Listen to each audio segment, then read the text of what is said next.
Here is a vintage AT&T corded telephone with cassette tape answering system. Model 1506. Not exactly sure when this was made. We've got a copyright date of 1990 on the box. And boy, this thing is heavy. This is incredible.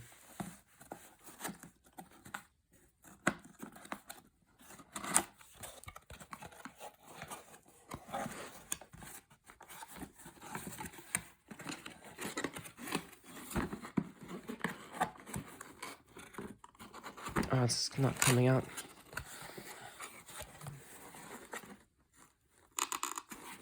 Nope, does not want to come out yet.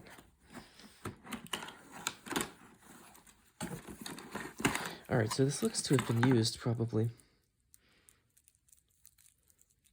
This cord is a little bit sticky, but it's nowhere near as bad as they usually are. It's actually one with the blue-green plugs, kind of like how Panasonic used to do. I wonder if this is the original cord. The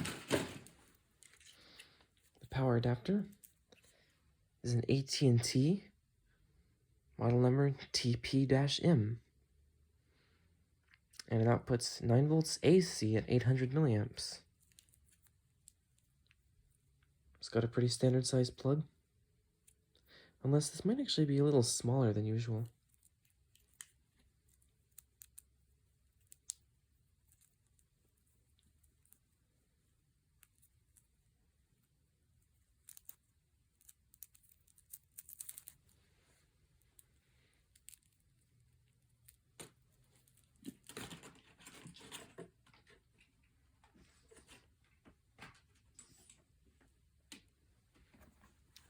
Now let's see if this phone will come out a few.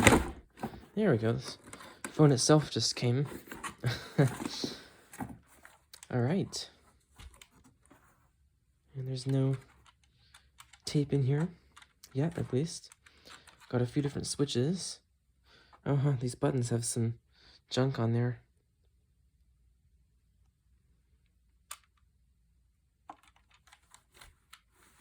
The dial pad is kind of compact, actually. It's really interesting.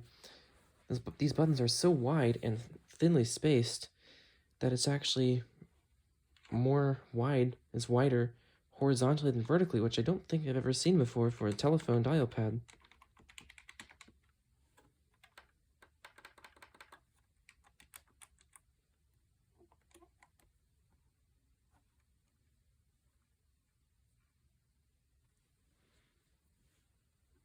Looks like there's a hair in there. Okay. I've got some instructions up here. We can record and review announcements, play and save messages, and record memos and telephone conversations. And it's got the answering machine access code, which you cannot change. There's just one for the unit. And here's the wall mounting tab, which really fits in there nicely. It's got a very snug fit.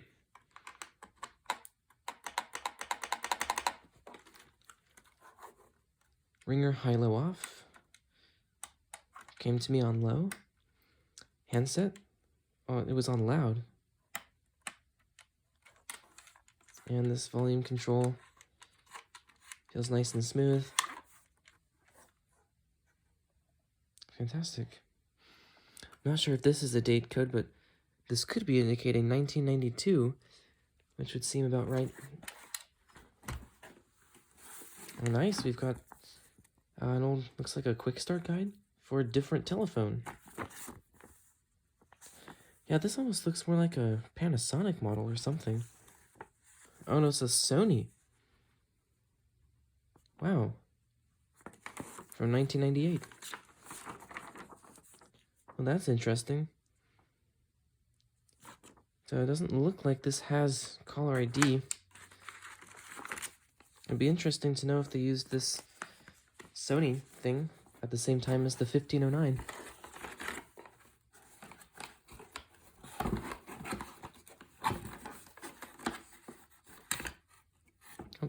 The receiver just, the cord, I mean, just came out of there. Looks like the plug might be broken, I'm not sure. I've got replacements if it is. Yeah, I think it might be, but we'll see if we can get it to work.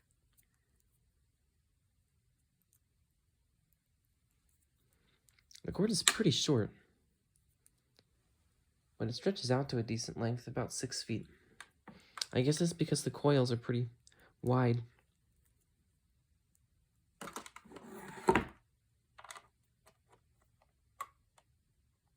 Yeah, it still locks in there okay. Yep, the receiver itself just doesn't really want to come out. Almost got it. Okay, it's coming out. There we go. AT&T. I bet this has the iconic AT&T sound quality.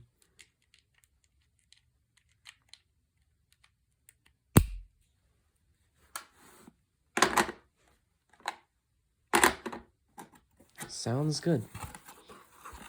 And I don't think there's anything else in here, unfortunately. No wall mounting bracket.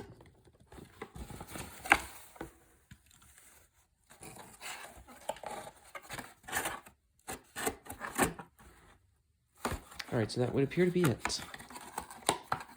So let me get this box closed up and then plug in the telephone. No tape for the answering machine, but that is okay because also today I got some new old stock Sony MC60s.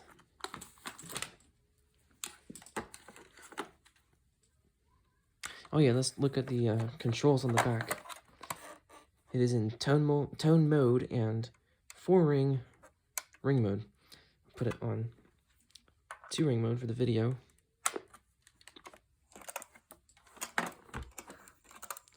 Oh good, it looks like the belt is not going to be deteriorated like my others. I have 2 other vintage AT&T answering machines, one of which is the 1306 and the other is the I think the 1509. And the belts in those just turned to goo over time. So I don't know if those machines are even salvageable. But in this case, as we just saw, the things here were moving. I don't know what those are called, but they were moving. So that means the belt is at least workable. And I do have replacement belts if it's not in good enough condition in there. So I think what I'm going to do is just combine this video with the unboxing of these MC60s. Should be able to just slit this plastic wrap if I can find the scissors. Here they are.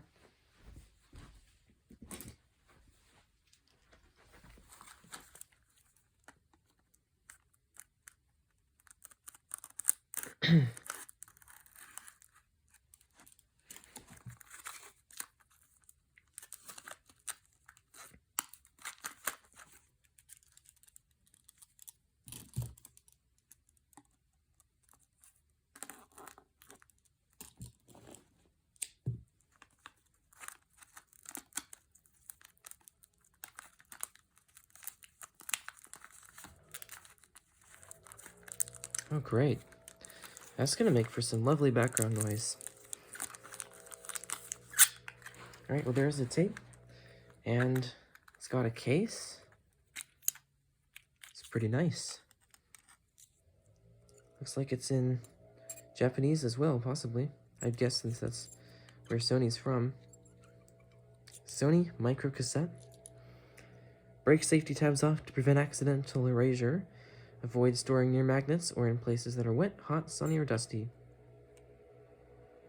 And it shows you where the safety tab is, although it only shows you an icon of half the cassette. That's kind of confusing. Meeting, memo, others. Side A, side B. And then there's a number of 2-461-050-11. And yep, it was made in Japan. Got a title. Or a blank space for the title, I mean. So let's start with side A. And probably I would have to restart this machine in order to make it recognize the fact that there is a tape in here, if I can get it in here. I don't know why AT&T... Oh my gosh, it's so blurry. I just realized that. I don't know why AT&T designed these things.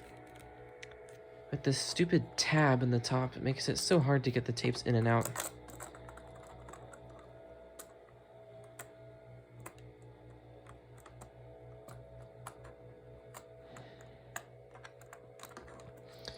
Although not as hard as dealing with that stupid leaf blower noise. Alright, I think it's starting to go in there. Let me get this tripod holding itself up.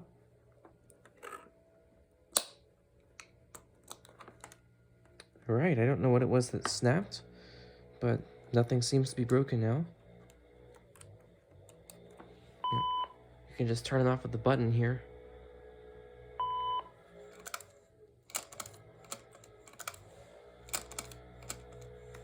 It looks like it's trying to work. Yes, okay. I think this machine is actually going to work. This is so cool. So, let's, I mean, obviously there's nothing on this machine, or on this tape, since I literally just took it out of the box.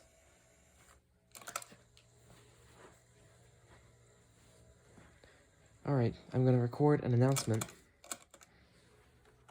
which I believe you do by holding it down. Alright, and then you release it when it's finished. Let's see if I can find the microphone first. And that would be it up here, I believe.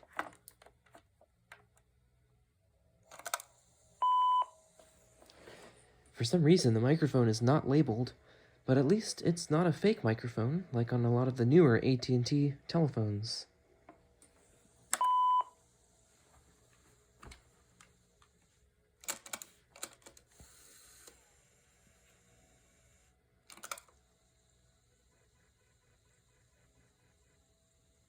I think that noise, if you can kind of hear it, I'll let it play it again for you and hold the speaker up, but my 1306 was making that noise too. It's like this really bizarre sounding beeping.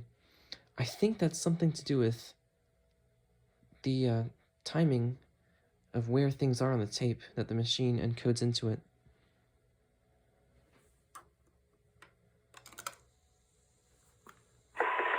For some reason, the microphone is not labeled, but at least it's not a fake microphone, like on a lot of the newer AT&T telephones. Well, that didn't sound too bad. Modulation was really good, and it was a little fluttery, but I think I can replace the belt, and in this case, it's not going to be just actual liquid goo coating the tape motor, so it should be workable. Alright, let me get a testing phone line. I see one over there. I don't think it's plugged into the right jack. Nope, it's not.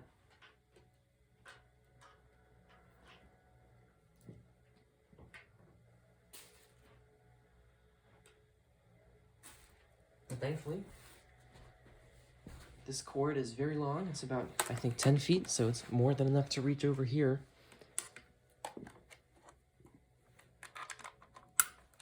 So I'll just plug it in and I'll see if I can move this over closer to the testing phone, since unfortunately my soon-to-be testing phone still needs to get cleaned up. There's some weird material with fingerprints on the receiver and part of the base that just does not seem to want to come off. So before I fully reassemble it and put it into use as my new testing phone, I'm going to try a few extra methods to get that whatever it is off of there. But in the meantime, I'm going to use the Uniden True 9485 as the testing telephone. Alright, actually I'm just going to use the True 9485 as the testing answering machine only, and use this Uniden, what is this, EXS 2010 I think, as the test calling phone. So let's ring this telephone up.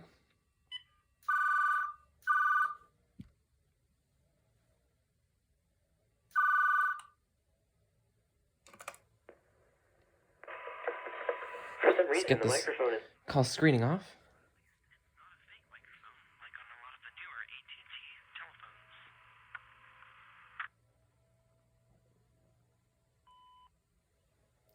All right, now we are recording a testing message onto the AT&T 1506.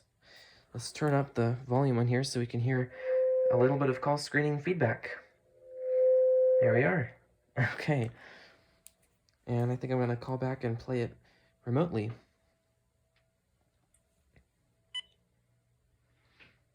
It'll probably take this a few seconds to release the line since the PBX always just plays like a busy signal. There it goes. Instead of just cutting to silence whenever the calling phone hangs up.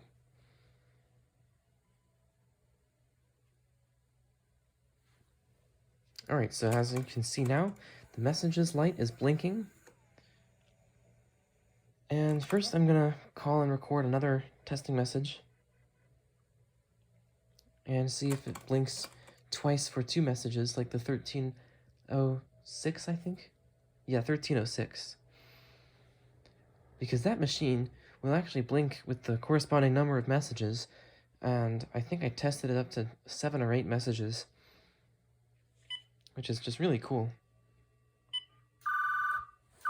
Let's make sure the high level is working. Yep, it's pretty loud.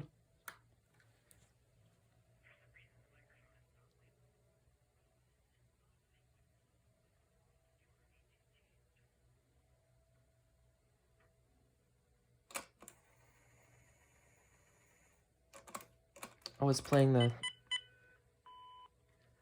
Cool, it was playing the... I guess like the wait tone. Before you can record the message, it has to fast forward past the previous messages. Alright, I really love the ringer on this telephone. This is only my second phone that works at least with this ringtone. Or ringer. You can't choose the ringtones on these old ones.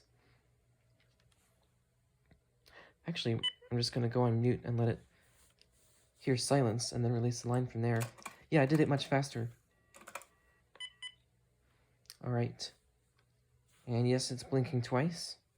So first I'm just going to play the messages from this machine, and then we're going to do remote access after I save them, which I think will still make it blink twice to tell you have new messages.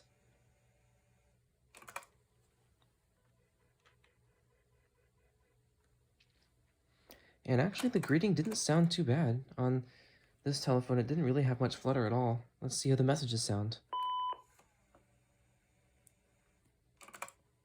Oh, I hit save instead of messages. Jeez. Alright.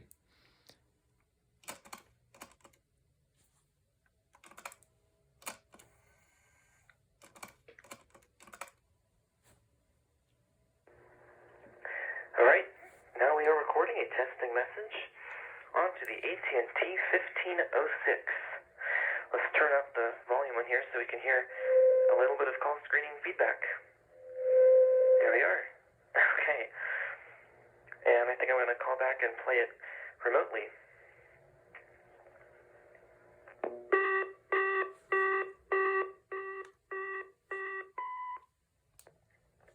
Cool, it was playing the, I guess like the wait tone before you can record the message. That's very loud. The previous messages. Alright, I really love the ringer on this telephone. This is only my second phone that works at least with this ringtone. Or ringer. You can't choose the ringtones on these old ones.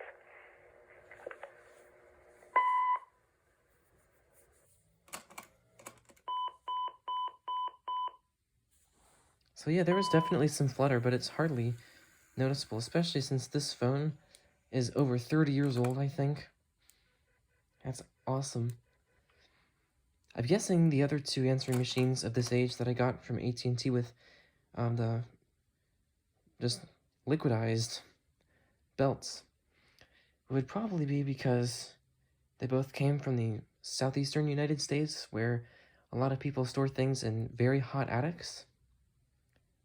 And I'm not sure where this one came from exactly, but it was ordered online. The other two came from thrift stores. Alright, let's do remote access.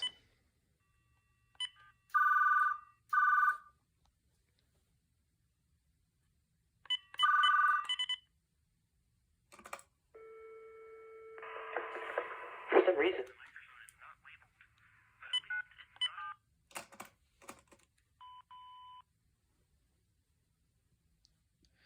All right, now I don't know exactly how to play things from there.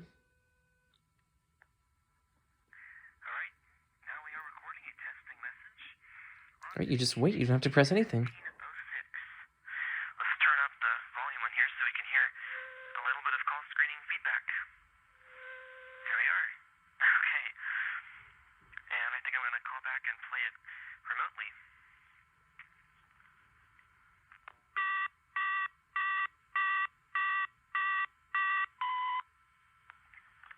Cool. It was playing the, I guess, like the wait tone. Before you can record the message, it has to fast forward past the previous messages. Alright, I really love the ringer on this telephone. This is only my second phone that works at least with this ringtone. Or ringer. You can't choose the ringtones on these old ones.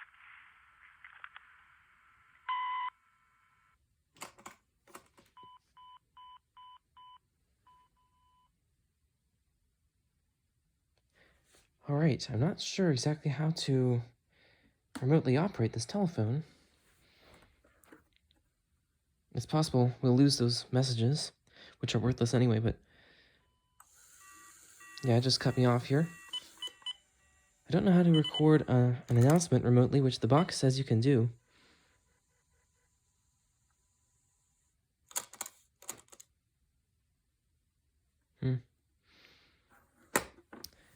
Well, I'll find the manual for this online somewhere. Oh, it actually did save the messages. It's still flashing with the 2. Alright, great. So let's just see if we can fast forward.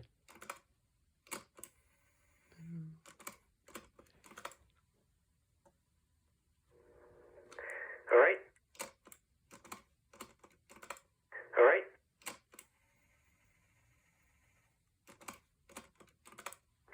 Cool, it was playing the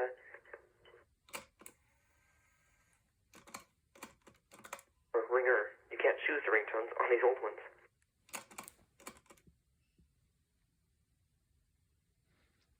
Alright. Now I think, well, hopefully if I press stop, I don't need to press save. Let's just call up the testing answering machine now. Well, let me set this, test calling phone down. Okay.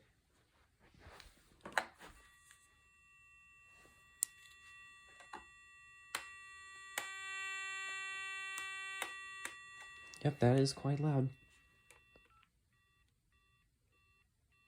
Oh, I think it timed out. All right. And there we go.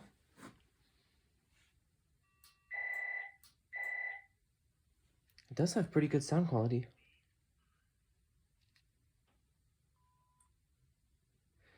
This AT&T 1506 handset has pretty good sound quality, and oh, wait a second. The answering machine's doing something. Well, okay, let me just turn up the receiver volume so I can hear the background noise, which I can actually just barely hear. So yeah, this receiver has very clear sound. And I think that's about it for this testing message. So goodbye. I'm not sure what that answering machine did just now. I guess it just rewound because I stopped it. So it went back to the beginning after a timer expired on there. All right, and the machine has, or the testing answering machine has saved the message. So let's call up and record another one to test out the mute function because I forgot about that.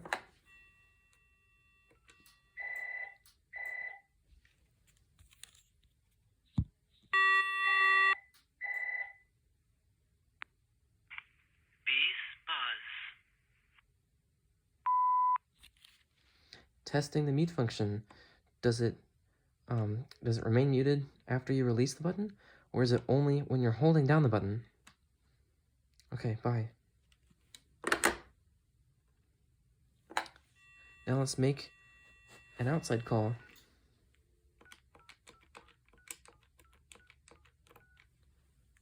That button pad feels very nice and solid. The number you have reached, 605-767-2676, is not in service. Please check the number and try your call again. Thank you. The number you have reached, 605-767-2676, is not in service.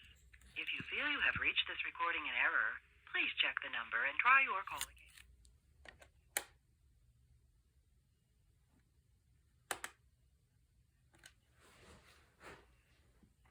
All right. That sounds great. And it's very fast dialing, which probably is too fast for the PBX to switch to the outside line before it actually gets to the... I can't talk. Probably what happened just now was, since there's no way to put a pause in on this telephone, when it dialed 9, it just went straight to dialing the phone number afterwards, which did not give the outside line enough time to pick up and actually register what it was dialing. So you can't make an outside call repeatedly from the PBX with the redial button on this phone. Here are the testing messages from the 1506. 2 new messages and 5 old messages. Message 1. This AT&T 1506 handset has pretty good sound quality, and... Oh, wait a second. The answering machine's doing something. Well, okay, let me just turn up the receiver volume so I can hear the background noise, which I can actually just barely hear. So yeah, this receiver has very clear sound. And I think that's about it for this testing message. So goodbye. Monday, 4:19 p.m. Message 2. Testing the mute function. Does it remain muted after you release the button? Or is it... Okay, bye. Monday, 4:21 p.m. End of messages. Excellent sound quality as expected, and I did find out that also as expected the mute button only mutes when you're actively holding down the button. Okay, so currently I'm apparently just having a speech freak show. I think I'm just pretty tired today. So basically, you'll notice the messages light is blinking 4 or 5 times now. I think that's 4 times. Yeah, and that's because I went ahead and tested out the two-way phone call recording functionality, and the video clip that I recorded of that just didn't really work out. It wasn't really usable. So you'll hear the messages on there, one of which I think is just about 1 second long, because I realized the PBX timed out before before the machine got ready to record. And then the second time, I didn't call the phone number that I was wanting to. I started by dialing a 6 instead of a 5. So I just had to go with that. So what we're going to do in this clip is pick up the phone, dial 9 to get to the outside line,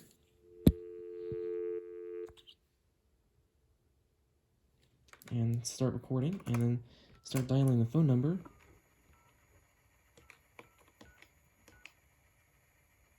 And I'll wait a second for it.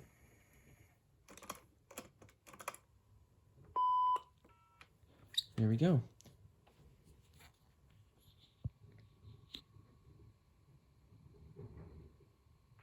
You have successfully completed your test call to area code 540-829-9910.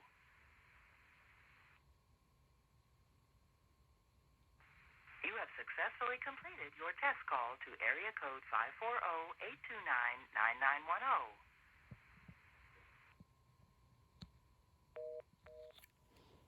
The reason I wanted to call this particular phone number is because it has multiple different layers of background noise, and I want to see how much this machine can capture. Alright, and as you can see, you don't have to stop by hanging up, which is what I did for the first real two-way recording test. You can also stop by pressing the stop button. And I was gonna say save would probably do it, but especially since it's separated, oh jeez, it's separated out from the other buttons with a whole different color of plastic. Probably it's just meant for when you're playing the messages. Alright, so now I will record a memo.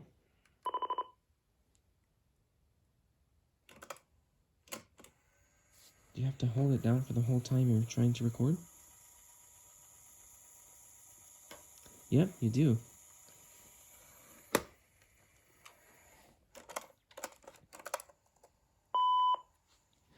That's kind of annoying how you have to hold down the memo button for the entire duration of your memo when the stop button exists and is used for the two-way calling functionality.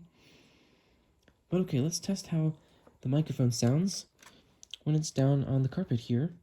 I'm speaking currently about 2 feet away from the telephone, and I did not change my voice volume in between when I first started recording and now.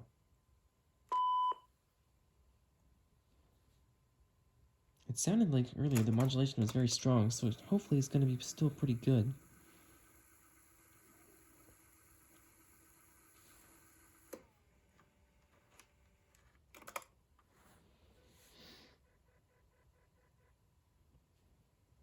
Yeah, you could hear the time code thing right there.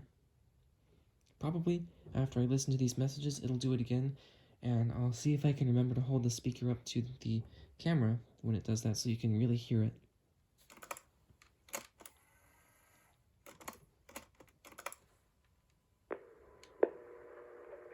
Alright, now we are recording a test.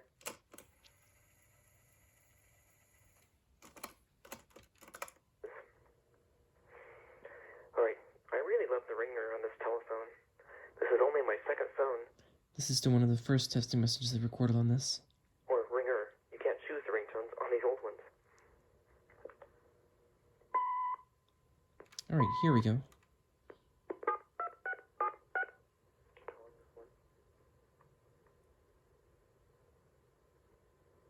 The number you have reached, 605-767-2676, is not in service. We are now If you recording. feel you have reached this recording in phone error, call. please check the number and try your call again. Unfortunately, I started dialing the regular testing number I call instead of The number you the one have I wanted to reached, call for this test. 605-767-2676, So I'm going to record another test phone call message. is not in service. If you I should probably stop messing with that volume control. Go.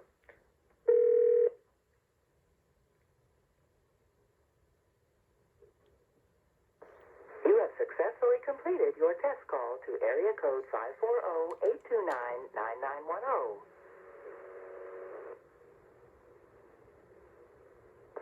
You have successfully completed your test call to area code 540-829-9910.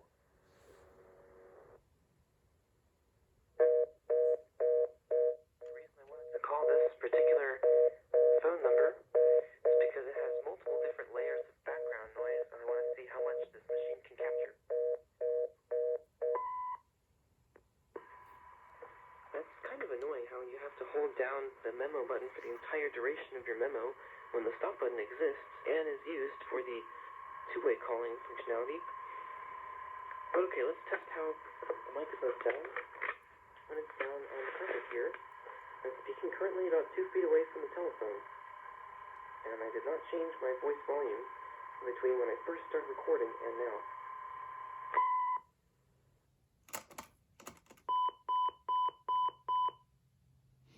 Alright, and we're just gonna let those messages cancel themselves out.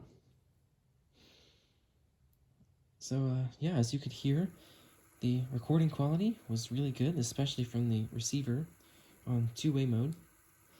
And it did indeed capture the background noise that I was hoping it would. On that recording that I mentioned has multiple layers of background noise. Or at least it got it enough. It wasn't high fidelity or anything. So there we go. I think I'll make a video of changing the belt on this phone because it is a little fluttery, but it's really not bad.